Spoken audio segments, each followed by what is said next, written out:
Znači, upravo sam završio kolonoskopski pregled bez anestezije.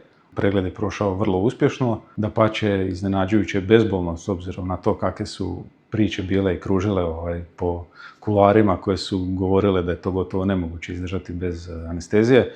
Međutim, sa adekvatnom pripremom i ako se pridržavamo svih uputstava koje nam je davao liječnik, ne bi trebalo biti nikakvih problema. Naravno, ovisi individualno od osobe do osobe, ali u mom slučaju je to prošlo zaista glatko. Realno više boli skidanje zubnog kamenca i neugodnije nego kolonoskopski pregled. Čišćenje je bilo zapravo iznenađujuće, jednostavno i najbitnije bezbolno. Ukoliko vam je toalet u blizini, znači kroz 2-3 sata vi ste kompletno završili proces čišćenja. Nije neugodan, ne boli, vrlo kratko traje. Od ugovaranja do prijema i samog zahvata sve je bilo vrlo korektno, ljudi su bili vrlo ljubazni, nismo imali nikakvih nepoznanica. Za sad, na temelju iskustva, samo pohvale. Kolonoskopske preglede nemojte odgađati, nisu bolni, mogu se obaviti bez sedacije uz pravilnu pripremu, bez bolova i spasite, odnosno produžite život sebi i društvo svojima najmilijima.